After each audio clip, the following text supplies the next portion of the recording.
Case क्यों चर्चा का विषय बना हुआ है? सेंट्रल में ओल्ड पेंशन स्कीम को लेकर जवानों के अंदर जागरूकता। इस फोर्स पर ओल्ड पेंशन स्कीम लागू होता है, भारत सरकार के दोनों सदनों में पास हुआ है।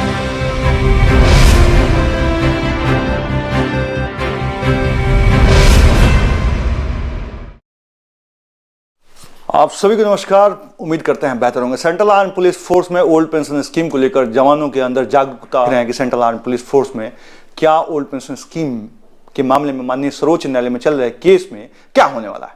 यह केस क्यों चर्चा का विषय बना हुआ है सेंट्रल आर्म पुलिस फोर्स में, और जवान क्यों उत्सुक हैं ये जानने की सच्चाई के पीछे बहुत गूढ़ राज है। जवान देख रहे हैं कि 60 साल के बाद हम करेंगे क्या। अर्धसैनिक बल में जवान रिटायरमेंट के बाद उनका अस्तित्व तो नहीं है, ये बात हर जवान जानता है। लेकिन बदलता भारत है, माननीय प्रधानमंत्री नरेंद्र मोदी के जो है कार्यकाल में बहुत चीजें बदलाव हो रही है, जो सेंट्रल आर्म पुलिस फोर्स में बदलाव की एक कहानी बहुत जल्दी लिखी जाएगी। सेंट्रल आर्म पुलिस फोर्स में ओल्ड पेंशन स्कीम तथा अन्य उनको जो है तमाम चीजें दे किया जाए, उसको लेकर अब भारत सरकार के पास एक जो है रिपोर्ट तलब की जा रही है। सेंट्रल आर्म पुलिस फोर्स के रिपोर्ट को लेकर माननीय गृह मंत्रालय में लोकेश कुमार आर्या जो है माननीय प्रधानमंत्री जी, माननीय गृह मंत्री जी और माननीय गृह मंत्रालय के जो है गृह सचिव साहब के पास लेटर एक जारी करने के लिए पूरी ताकत लगा के एक ड्राफ्ट तैयार कर रहे हैं। ये draft central arm police force के जवानों के बीच में रखी जाएगी, लेकिन ये तमाम चीजें सेंट्रल आर्म पुलिस फोर्स के जवानों के मन में उत्सुकता का सवाल ओल्ड पेंशन स्कीम को लेकर माननीय दिल्ली हाई कोर्ट से आने के बाद जजमेंट के बाद सरकार सुप्रीम कोर्ट क्यों गई 20 वीक बाद। सरकार की कहानी लोगों के बीच में लगातार दिमाग में खटक रही। सेंट्रल आर्म पुलिस फोर्स पर ओल्ड पेंशन स्कीम लागू होता है, भारत सरकार के दोनों सदनों में पास हुआ है, और ये चीजें पूरे सेंट्रल आर्म पुलिस फोर्स के जवान जानते हैं। इस पर कहीं भी सरकार आपके विरोध में नहीं है। माननीय प्रधानमंत्री जी ने हरदम देश के जवानों के साथ दीपावली अन्य फेस्टिवल मनाई है, जिसमें बीएसएफ के साथ, सीआरपीएफ के साथ, आईटीबीपी के साथ, और माननीय गृह मंत्री जी हरदम जाते रहते हैं। जवानों की प्रशंसा जो है वर्तमान में जो है देखने को मिला था जब भारत पाकिस्तान के युद्ध जस्ट लग गया था।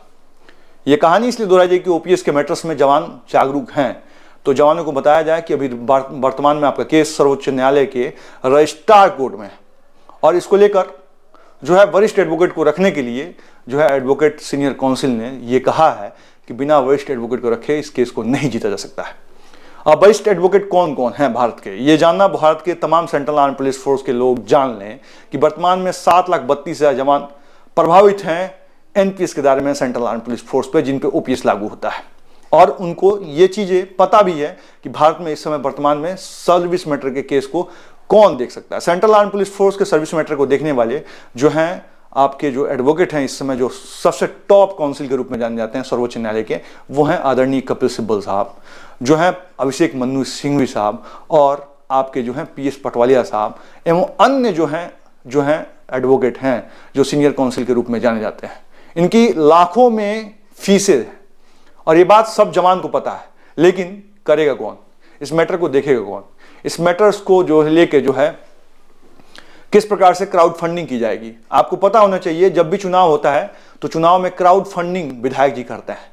कितनी फंडिंग आई उसकी रिपोर्ट जाती है, उसके बाद कितने रुपये खर्च हो, 40 लाख रुपए खर्च करने का प्रावधान भारत सरकार के इलेक्शन कमीशन के द्वारा जो है एक गजट तैयार किया गया है, जिस गजट में 40 लाख रुपए खर्च करने का प्रावधान है एक विधायक को।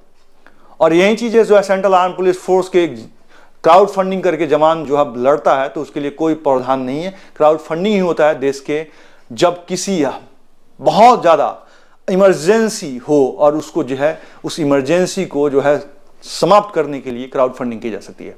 कोई एनजीओ है, एनजीओ के माध्यम से इस क्राउड फंडिंग करने की व्यवस्था तमाम चीजें स्थापित की गई है। एडवोकेट साहब की अनुमति मिलने के बाद इस चीज को लागू कर दिया जाएगा। बाकी आपका क्या कहना है सेंट्रल आर्म पुलिस फोर्स के मामले ओल्ड पेंशन स्कीम को लेकर, क्या सर्वोच्च न्यायालय में वरिष्ठ एडवोकेट रखने की जरूरत है या नहीं? आप जरूर कमेंट बॉक्स में कमेंट करिए। बाकी ये मामला मार्च में जाएगा, मैं आप लोग को अवगत करा देता हूँ। इसी के साथ नमस्कार, शुभ रात्रि, जय हिंद। यूट्यूब पर देख रहे हैं वीडियो को सब्सक्राइब कर लीजिए, चैनल को सब्सक्राइब कर लीजिएगा, और अगर फेसबुक पर देख रहे हैं तो चैनल को फॉलो जरूर करिएगा। हरदम जवानों की आवाज बुलंदियों के साथ आपके बीच में हरदम रहेगी, जो सरकार के नीतियों को स्थापित करती है, सरकार की नीतियों को जो है दर्शाती है, और उस नीति को जो है दुनिया के बीच में लाती है। नमस्कार।